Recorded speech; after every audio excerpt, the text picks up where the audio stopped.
السلام عليكم ورحمة الله إخوتي المتابعين في العراق في هذه النشرة الجوية الخاصة بتوقعات الطقس، وخصوصا رادار مباشر على الأمطار والزوابع الرعدية التي تبثها قناة طقس جغرافيا التاريخ. لاحظ في هذه الأوقات بالقرب من البصرة أهل البصرة يشاهدون برق يخفق من بعيد.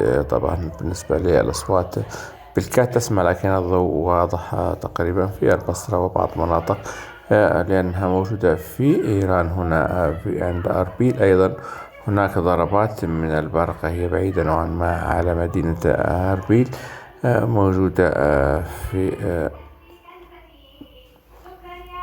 على الطريق العام. أعتقد بعيدة نوعا ما على الموصل، لكنها موجودة فعليا. إن كان أحد المتابعين من هذه تلك المناطق بإمكانه يؤكد لنا الخبر. يعني أما بالنسبة لي الأمطار، لا توجد أمطار حقيقية على العراق في هذه اللحظات. هناك أمطار على الحسكة السورية تقريبا، بعض الأمطار قد تدخل في أي لحظة إلى العراق. دمتم بخير إخوتي، والسلام عليكم.